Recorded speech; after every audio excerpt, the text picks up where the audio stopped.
Assalamualaikum warahmatullahi wabarakatuh. Apa kabar Sobat Healthies? Senang sekali kami menjumpai Anda. Nah, gimana kabarnya Sobat Healthies? Semoga yang menyaksikan podcast kita pada kali ini selalu dilimpahkan kesehatan dan selalu bahagia.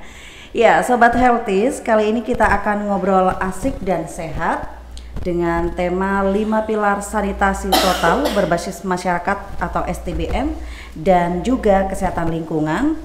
Tentunya bersama dengan narasumber yang saat ini sudah bersama dengan saya yang cantik-cantik, ayu-ayu.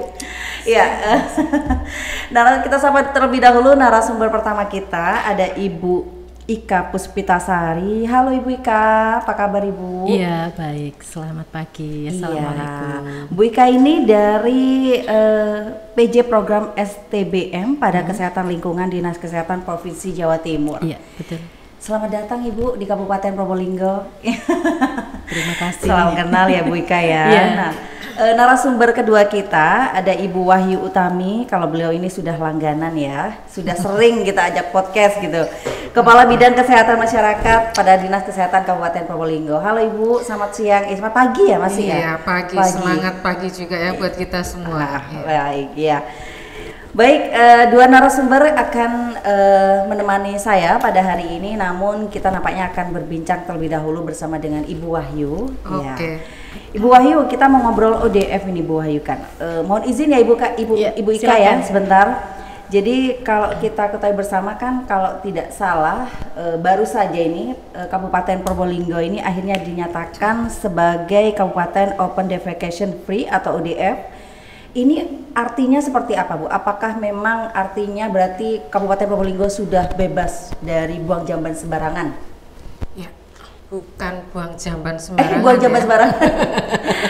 Buang air besar. Buang air besar sembarangan. Ya, Ya gitu. Boleh cerita sedikit ya? Boleh, ya, Bu. Oke, terima kasih. ODF ini memang semangat kita bersama ya, karena dari ODF ini menyangkut masalah kesehatan lingkungan.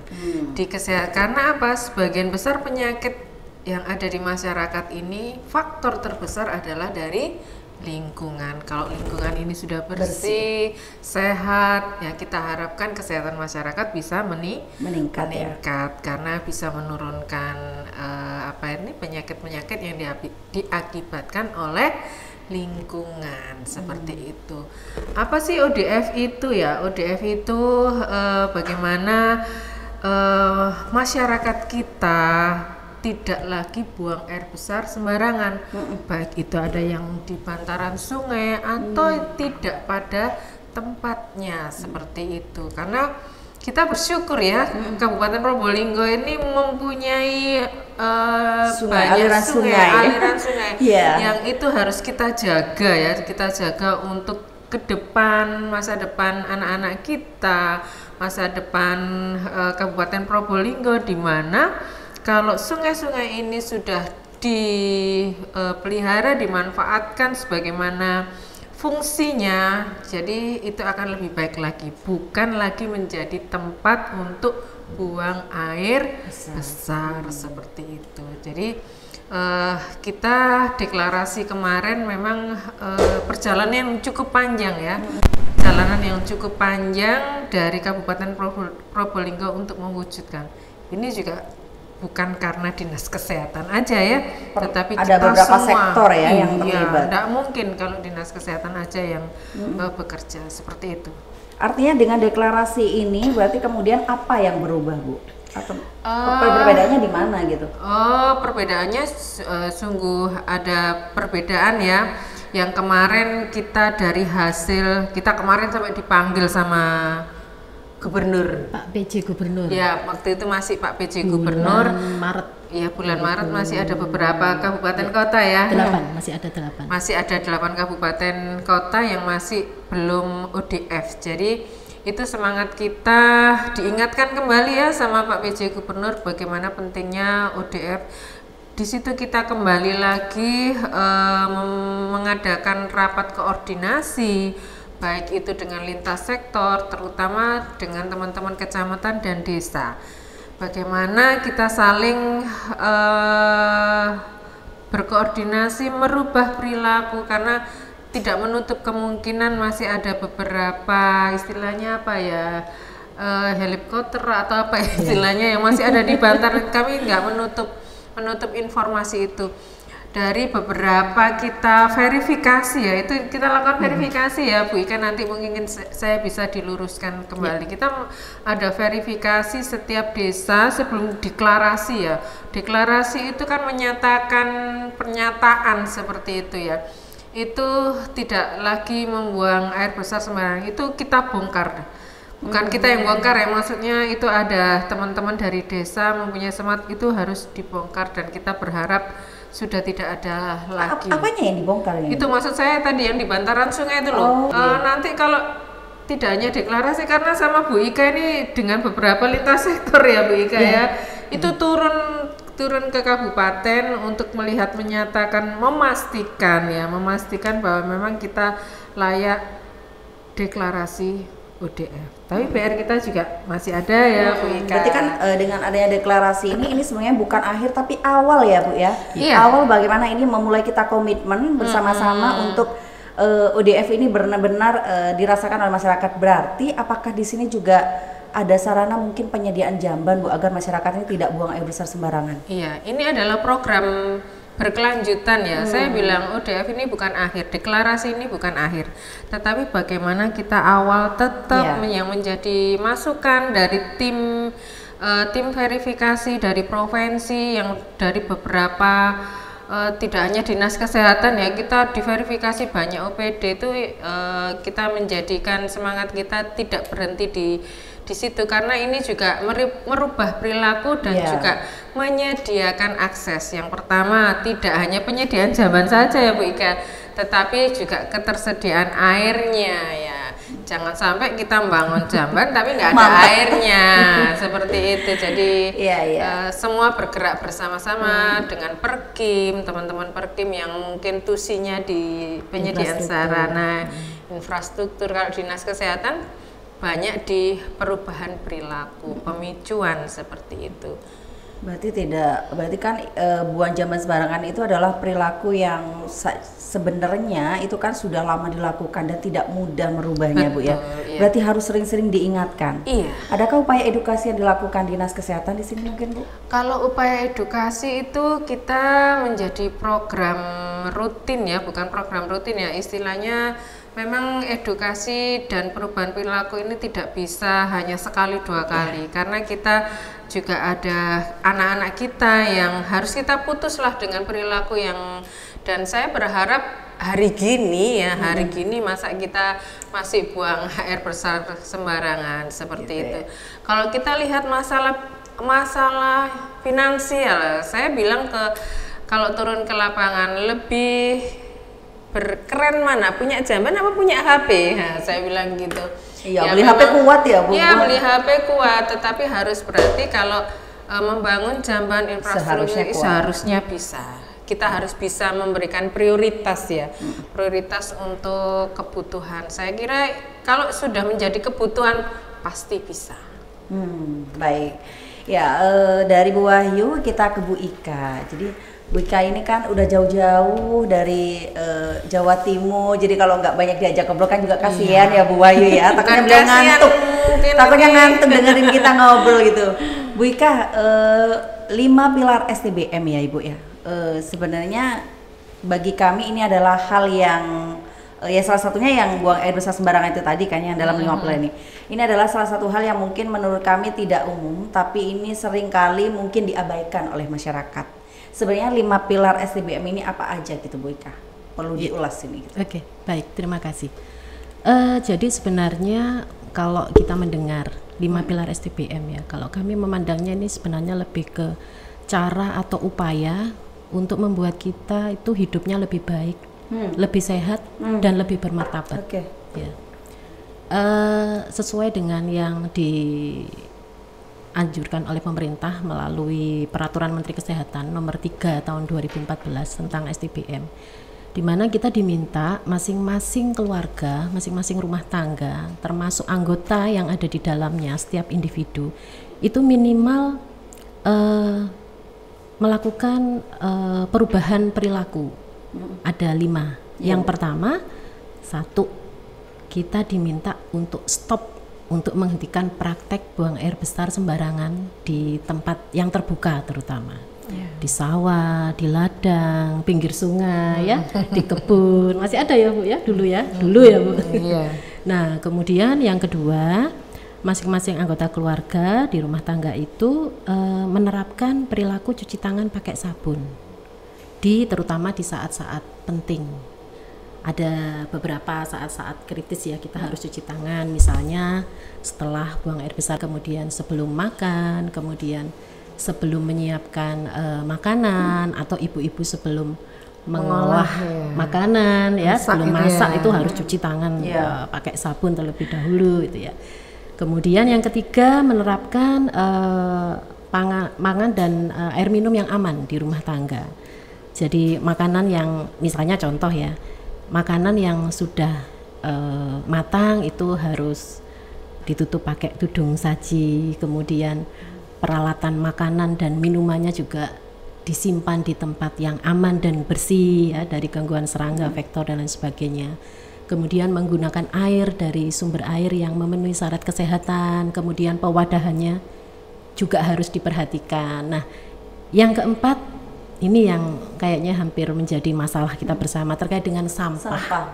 Jadi bagaimana masing-masing rumah tangga ini mengelola sampahnya dengan baik, mulai dari sumbernya. Jadi harus ada upaya pemilahan, kemudian menerapkan prinsip 3R, reduce, reuse, recycle, menyediakan tempat sampah tertutup ya, dan ada beberapa indikator lainnya. Dan yang terakhir, pilar kelima, bagaimana di masing-masing rumah tangga itu melakukan pengolahan limbah cair.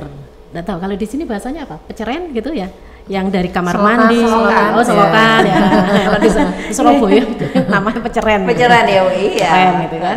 Itu dikelola dengan baik supaya tidak menimbulkan gangguan di lingkungan ataupun untuk kesehatan dari keluarga atau mungkin lingkungan di mana mereka tinggal. Nggak ganggu tetangga juga ya? Nggak ganggu tetangganya karena kami masih sering survei itu ada yang nun sewu belambang gitu Bu ya, airnya kemana-mana. Nah itu kan air limpasan dari dapur, dari kamar mandi gitu ya. Berarti kalau tadi yang disebutkan Bu Ika itu kan, tadi kan juga saya sudah menyinggung bahwasanya itu kan hal yang sebenarnya dilakukan setiap hari. Iya. Gitu. Tapi terkadang kan memang masyarakat ini acuh atau mungkin lupa atau mungkin hal sepele saja ketika kita mau memulai masak kita lupa untuk cuci tangan Ibu. Nah kita kan nggak tahu gitu di tangan kita dalam keadaan bersih atau tidak. Nah yang ingin kita tahu ini Bu, bagaimana kemudian bentuk usaha Dinkes Provinsi Jawa Timur terhadap upaya khususnya untuk apa benar sih STBM ini sudah benar-benar dilakukan oleh masyarakat mungkin. Nah, adakah mungkin kerjasama dengan lintas sektor Bu untuk terkait dengan hal ini? Baik. Nah, untuk STBM 5 pilar, pertama kita mulai dari yang permasalahan UDF dulu ya. Kemarin tanggal 7 Mei Provinsi Jawa Timur sudah dikukuhkan oleh Kementerian Kesehatan Bu ya. Bu Kapi juga hadir di sana waktu pengukuhan, dikukuhkan sebagai provinsi yang ODF kelima di Indonesia. Iya. Keren ya. Ya, ini prestasi dan ini nggak bisa instan. Kami hitung ini kurang lebih 18-19 tahun mulai program STBM diluncurkan untuk bisa capai ODF. Nah, tantangan pasca ODF tentunya masih ada gitu ya. Akan tetapi kita juga tetap harus bergerak untuk bagaimana ODF ini berkelanjutan atau berkesinambungan. ODF ini harus kita menganggapnya ini awal untuk menuju sanitasi aman. Nah, sanitasi aman itu adalah yang paling tertinggi ya, yang harus kita capai gitu kan. Kalau di tangga sanitasi itu kan setelah ODF itu nanti ada yang namanya improve sanitation. Jadi bagaimana kita juga konsen untuk peningkatan kualitas dari sarana. Karena masih ada beberapa, contohnya Probolinggo, berubah perilakunya, tapi sarana yang digunakan masih minim. Masih yang tahu ya WC cemplung. Tangga sanitasi ya, jadi ya, itu harus ditingkatkan supaya jadi closet and septic tank. Harus yang kedap dong, supaya nanti bisa dilakukan. Pertama kemarin pengurasan merubah secara perilaku rutin. dulu tidak sembarangan. Iya, aduh, ya. Sekarang usahanya. meningkatkan kualitas dari sarananya yang mungkin dulu cemplung mungkin ditingkatkan ya Bu Iya, Ika ya. harus yang kloset. Kloset. Bawahnya juga harus kedap. Namanya septic tank. Tuh. Nah, upaya yang dilakukan oleh Dinas Kesehatan Provinsi, kami ini semuanya baik di provinsi ataupun kabupaten itu ada namanya Pokja PKP, Perumahan dan Kawasan Pemukiman. Pokja PKP yang anggotanya OPD yang memang pengampu air dan sanitasi dasar. Di sana ada target-target. Nah, dari sana kami juga mulai dari penyusunan rencana untuk bagaimana air dan sanitasi di kedepannya itu seperti apa di masing-masing kabupaten kota. Kami punya rencana-rencana strategis termasuk STBM. Nah, STBM contoh aja dari ODF, kita nggak bisa dulu kerja sendiri. Kalau misalnya kita tidak dibantu oleh OPD dari Dinas Pemukiman ya, dari Balai BPPW, kemudian dari ya sesuai dengan tupoksinya masing-masing lah. Nah, begitu juga untuk yang 5 pilar STBM ini. Infrastruktur kita tetap harus perkuat. Nah, tentunya untuk OPD pengampu infrastruktur sudah ada porsinya sendiri ya. Untuk edukasi itu di kesehatan. Kami sudah memulai pelatihan pemicuan. Pemicuan itu adalah upaya untuk mengedukasi masyarakat dengan metode tertentu, itu namanya pemicuan gitu ya. Kemudian kita juga sudah memulai pendataan 5 pilar STBM. Sampai di mana sih ini progresnya masing-masing desa itu, masing-masing pilar 2, pilar 3, 4, dan 5 itu posisinya ada di mana? Posisinya di mana? Iya, posisinya di mana? Supaya kita juga gitu ya? capaiannya di mana? RT atau komunitas mana yang capaiannya udah bagus, mana yang belum. Nah, di sana nggak hanya untuk edukasi dan perubahan perilaku, tentunya juga butuh dong dukungan dari kelembagaan ya, kelembagaan desa sampai ke provinsi, kemudian infrastruktur, kemudian bagaimana nanti siapa yang memonitoring, bagaimana evaluasinya, verifikasinya, itu kami semuanya terlibat. Jadi OPD pengampu air sanitasi, kemudian ditambah lagi mitra-mitra sanitasi, ditambah lagi organisasi-organisasi profesi ya, contoh ya, HAKLI, Himpunan Ahli Kesehatan Lingkungan, kemudian dari akademisi ada UNER, ada ITS, kemudian dari pihak swasta ya, dari lembaga keuangan mikro yang menyediakan kredit sanitasi. Ini kolaborasinya sudah pentahelik kalau di kami, baik untuk edukasi ataupun semuanya, tapi secara keseluruhan kami di Provinsi Jawa Timur dan masing-masing kabupaten komitmen. Kemarin juga sudah disampaikan Pak Sekda bahwa setelah UDF, pasca UDF keberlanjutannya juga wajib untuk menuju sanitasi aman dan ditambah 4 pilar lainnya. Gitu. Bu Ika, ini kita supaya tahu semua ya, maksudnya sanitasi aman ya. Okay. Aman dari apa ini? Nah, aman itu apa, supaya kita tahu semua ya. Iya, ya, boleh. Sanitasi aman itu untuk yang pilar 1 ya, itu jika masing-masing rumah tangga itu punya sarana sanitasi yang memenuhi syarat kesehatan. Ada kloset, ada septic tank, kemudian dikuras secara berkala, rutin 3 sampai 5 tahun. Disedot ya istilahnya. Ya, disedot, dilakukan penyedotan, pengurasan ya oleh IPLT yang ada di kabupaten kota, atau mungkin kalau tidak ada IPLT di kabupaten kota bisa dari kabupaten. Kabupaten sudah. Oh sudah ya? Iya sudah. Sip. Nah, jadi aman itu maksudnya itu ya. Jadi tadi dikuras rutin 3 sampai 5 tahun. Iya, sudah mengarahnya harus ke sana semua. Kemudian punya septic tank. Ada septic tanknya. Gitu ya. Ya kan memang kalau misalnya masyarakat yang nggak mau ribet untuk merubah pola itu kan tidak mudah ya Bu Ayu ya gitu. Jadi memang permasalahannya itu tadi paling sulit itu merubah perilaku. Gitu. Perilaku. Nah, itu PR yang tidak selesai gitu dan memang harus komitmen bersama. Tapi tetap semangat ya. Iya, itu yang penting. Dimulai dari petugas kesehatan dulu. Iya. Tapi saya kemarin sudah saya kuras, saya sedot. Iya. Gitu dan ya. pakai yang punya pemerintah kabupaten UPTD ini. Iya, UPT, Perkim punya Perkim, Perkim. ya. Dan itu Saya lihat kemarin biayanya juga tidak terlalu mahal seperti yang di luar yang ditempel-tempel di tiang-tiang itu. Jadi nanti Ada tuh biasanya di tiang sedot WC gitu. ya, Iya. tapi itu tadi kita butuh pemasaran ya dari teman-teman ya, untuk bahwa kita sudah mempunyai sarana istilahnya ya paling gampang itu sedot PC tadi. Iya. Baik, Bu Ika, salah satu STBM khususnya pilar keempat.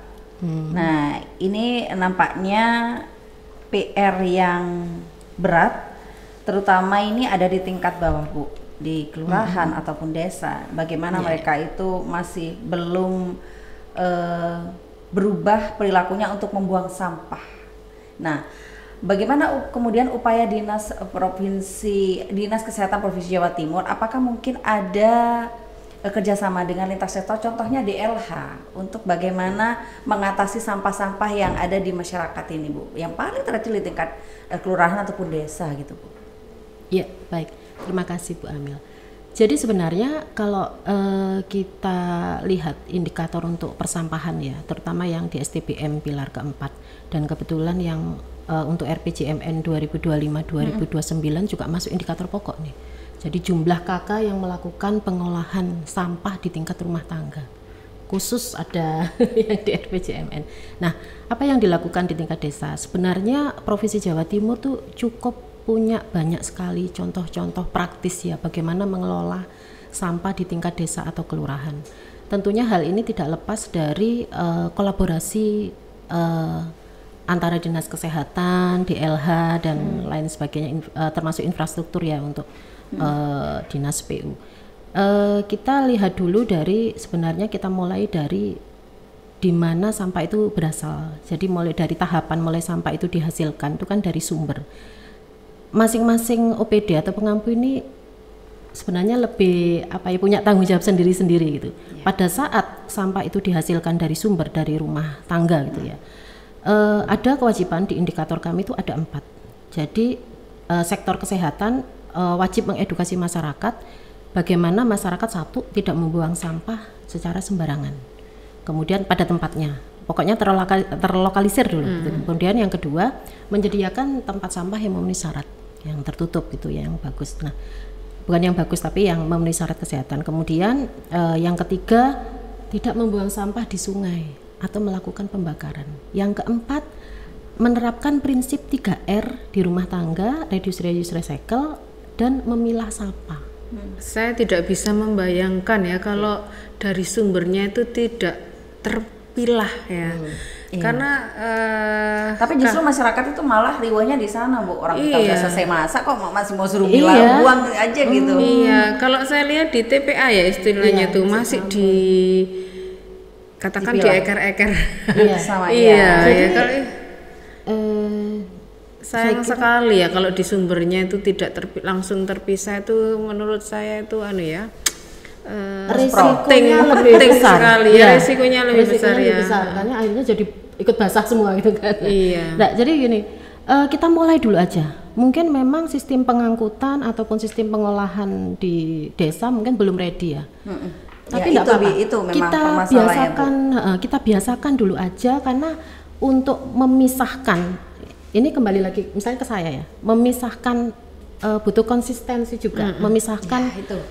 ini masuk sampah basah atau sampah kering gitu kan. Nah, untuk membiasakan ini dulu. Nanti enggak apa-apa.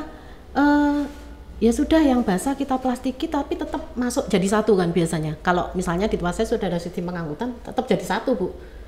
Ketika diangkut tapi ya. kan sudah dikresek kita Terpisah, labelin. iya. Labelin. Minimal kalau misalnya rumah saya sudah menerapkan. Harapannya di sekeliling saya juga 1, 10, 20 orang menerapkan. Paling enggak dari sisi ini loh, Bu. Saya tuh melihatnya kadang lebih ke Gerakan petugas, kecil. petugas kebersihannya itu kan risikonya relatif lebih Rendah. kecil, ya jika sampahnya itu enggak Sudah terpilah. sudah terpilah. Nah, sambil kita pikirkan, ini gimana ya sampah yang basah ini bisa dimanfaatkan gitu. Sudah harus dimulai kegiatan composting untuk skala kecil rumah tangga ataupun untuk yang komunal. Nanti kami mohon juga untuk teman-teman kesehatan, rekan-rekan kesehatan ataupun siapapun bisa mengawal untuk menginisiasi pihak desa untuk bagaimana tata kelola sampah untuk satu desa atau kelurahan. Inisiasi untuk bank sampah atau mungkin TPS ya untuk sampah residu, atau ada regulasi-regulasi terkait dengan persampahan, itu juga sudah harus dimulai.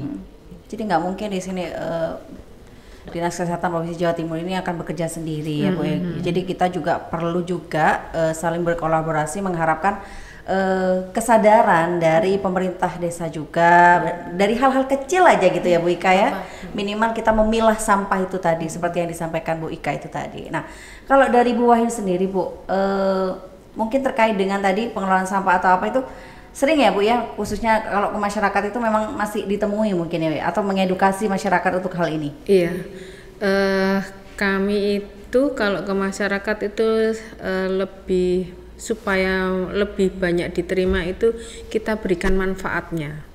Misalkan tadi kalau istilahnya organik, non organik, bagaimana yang organik katakan sisa makanan ini kan bisa kita manfaatkan di lingkungan kita sendiri atau keluarga. Kalau saya nih punya ayam nih, kalau sisa-sisa iya kan bisa dipakai, dipakai untuk ayam gitu, sisa-sisa nasi atau makanan yang tidak habis seperti itu ya. Jadi saya pernah sharing sih sama teman-teman, tapi ini ekstrim ya. Dia tinggalnya di kabupaten kota lain. Gimana sih terkait pengolahan sampah di rumah jenengan? Oh sudah terpilah gitu Bu Ika, sudah terpilah plastik sama katakan organik non organik. Kalau kenapa kok bisa terlaksana seperti itu? Karena apa? Kalau tidak terpisah, yang ngambil itu nggak mau. Petugas sampahnya itu tidak mau ngambil. Jadi kadang-kadang kita itu perlu apa ya? Regulasi. Pressure, ya. Perlu yang apa ketegasan. Jadi kalau itu nggak jadi buat begitu ya Bu ya. Harus. Jadi saya cuma sharing ya, bisa nggak di sana? Loh, kalau di tempat kami Bu Wahyu, kalau tidak terpisah, petugas kebersihannya nggak mau ngangkut. Iya, akhirnya yang punya rumah juga kewalahan, waduh sampahku nggak diambil. Begitu. Jadi mau nggak mau itu dia harus memisah gitu. Kalau nggak bisa, ya itu sharing saya sih dengan. Jadi bagaimana nanti kita edukasi itu kita berikan ke masyarakat itu manfaatnya, apa yang perlu, manfaat yang bisa kita dapat gitu loh dari sebenarnya sampah itu emas. Ya, kita bilang sampah itu emas kalau kita bisa mengolah, bisa memanfaatkan dengan baik seperti itu. Jadi satu gerakan kecil saja itu mempunyai manfaat yang besar. Iya. Yang penting kalau masyarakat ya, saya juga. Yang penting benefitnya dulu. Payu piro. Itu dulu. Ya, karena di Surabaya itu saya lihat ya tabungannya banyak-banyak. Ya sebenarnya nggak hanya ke bank sampah ya, boleh mereka misalnya jual ke Pak Rosok gitu ya, yang keliling gitu kan, itu boleh nggak apa-apa. Yang penting laku.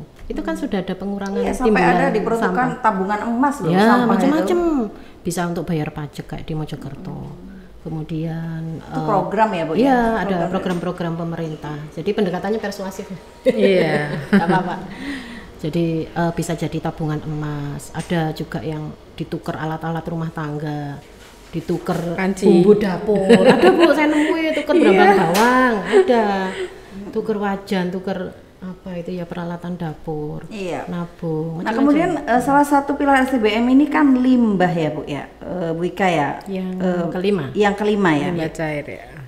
Kalau minyak goreng itu masuk limbah nggak sih Bu? Bukan? Iya. Ini apa? Jelantah. Jelantah ya. Jelantah ya. Karena di rumah saya itu lagi gencar-gencarnya orang-orang itu mengumpulkan jelantah. Lumayan tuh, lakunya lumayan. Jadi itu salah satu hal kecil saja Bu ya, agar tidak dibuang sembarangan juga. Betul. Bisa dipakai untuk apa ya, kalau nggak salah lilin atau apa ya, lupa. Kalau saya kebetulan tinggal di Sidoarjo ya, itu ada kotak khusus yang untuk kita nuang Minyak itu, jelantah. jelantah. Ini contoh aja, nuang jelantah, terus kita dapat poin di aplikasinya. 1 liter lumayan ya, naik turun harganya. Nah itu juga salah satu upaya kecil ya, tapi sangat bermanfaat untuk mengamankan saluran dari itu kan lingkungan, yang paling ya? bikin bau itu kan lemaknya sama jelantahnya itu, jangan sampai dibuang ke selokan. Sebenarnya kita dapat 2 ya, untuk kesehatan kita biar nggak dipakai bolak-balik ya. Sama ya, iya. Cepet tuang. Nggak dipakai bolak-balik dan juga bisa untuk menyehatkan lingkungan seperti itu ya. Rupiahnya kecil, ya apa-apa, itu salah satu gerakan-gerakan yang seperti itu. Oke. Nggak apa-apa. Baik, Bu Ika, ada hal lain mungkin yang ingin disampaikan khususnya 5 pilar STBM ini, Bu Ika? Apa kepada masyarakat, mungkin himbauannya atau mungkin upaya-upaya yang akan dilakukan ke depan seperti itu? Jadikan 5 pilar STBM ini sebagai lifestyle, gaya hidup. Lifestyle. Jadi gaya hidup kita sehari-hari. Ya. Tapi kami minta juga dimulai dulu dari Dinas Kita petugas sendiri. kesehatannya yang mau mengedukasi atau siapapun yang mau Gitu ya, edukasi. Di rumahnya juga harus menerapkan 5 pilar STBM. Tuh. jadikan 5 pilar STBM ini menjadi lifestyle, gaya Ya. hidup. Karena kalau sudah menjadi gaya hidup, otomatis kita sebagai bukan tidak mungkin kita terhindar dari penyakit-penyakit ya, Bu ya. Iya, karena kalau berdasarkan hasil penelitian ya, hasil jurnal-jurnal penelitian dampak dari sanitasi buruk itu cukup banyak. Besar, ya? Iya, mau itu nanti berdampak ke misalnya penyakit-penyakit berbasis lingkungan ya, kayak diare, angka kecacingan ya dan sebagainya, kolera dan sebagainya. Kemudian stunting. Kemudian ya karena infeksi serius, karena polio bisa ya, polio yang kemarin bikin heboh. Tadi Bu Ika menyampaikan jadikan 5 pilar STBM ini sebagai lifestyle, gaya hidup. Kalau Bu Wahyu sendiri, Bu, ada mungkin yang ingin disampaikan kepada masyarakat, Bu? Ya, sebenarnya kalau STBM ini juga menyangkut, memang menyangkut kesehatan lingkungan. Kita ngapain sih pergi-pergi jauh ke luar negeri? Lihat apa sih? Lihat lingkungannya kan, lihat kondisi, oh sungainya yang cantik ya, kayak di Jepang. seperti itu, kayak di Jepang. Kita cuman bisanya termangu-mangu, bagus ya. Sebenarnya itu bisa kita lakukan di negeri kita yang nggak usah jauh-jauh. Probolinggo, lihat Probolinggo potensinya banyak sekali. Kita manfaatkan bagaimana sungai itu sebagaimana mestinya, ya kan. Mau kalau dilihat di Jepang ada keramba dan ikan-ikan, nah itu kan luar biasa sekali. Mari kita semua jadikan, katakan lifestyle, jadikan budaya kebersihan lingkungan ini menjadi suatu perilaku dan budaya ya, sehingga ini bisa kita nikmati, tidak hanya kita aja saat ini, tetapi anak cucu kita bisa menikmati, karena Tuhan sudah berikan alam Probolinggo ini yang sungguh luar biasa. Seperti itu. Mari kita punya semangat. Tugas kita hanya menjaga dan iya. kemudian menjaga dari sampah-sampah Iya. yang berserakan di mana-mana. Sayang gitu ya. sekali kan sudah begitu luar Iya, biasa, betul. Dicemarin sampah dan lain Oke. sebagainya. Ya. Boleh menambahkan? Boleh Ibu, monggo Ibu Ika. Nggak apa-apa, dimulai dari gerakan-gerakan kecil, yang penting nanti konsisten gitu. Gitu ya. Iya. Tadi udah disebutkan gerakan kecilnya itu banyak, salah satu contohnya Sekarang Bu itu ya. kalau contoh ya, sampah itu ada yang di skala komunitas itu magot itu ya. Oh iya. Ya, Sisa-sisa itu kan yang untuk makan, sampah basah. Ada beberapa wilayah. Kemudian ada ekobrik, ekoenzim, macam-macam.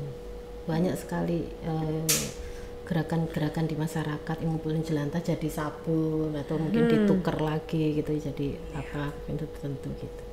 Tidak apa-apa, dimulai aja. Gerakan belanja bawa tas plastik yang nggak bawa, itu yang nggak untuk sekali pakai ya, itu kan juga upaya-upaya mengurangi Sampah. iya Bu Ika, terima kasih ya Ibu atas kesediaan waktunya, dan Bu Wahyu juga terima kasih Bu. Oke, terima kasih Mbak Sudah Amel, menemani luar dari biasa. awal sampai akhir. Kami ucapkan terima kasih. Semoga kita sama-sama diberikan kesehatan sehingga kita bisa bertemu lagi.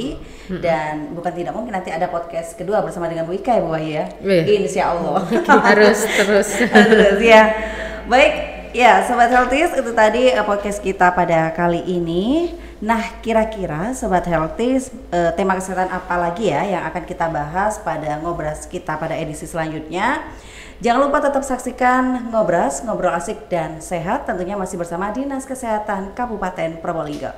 Saya Amelia Subani mewakili kerabat kerja bertugas mengucapkan terima kasih. Wassalamualaikum dan sampai jumpa. Sampai Terima jumpa. kasih, sampai jumpa. Bless.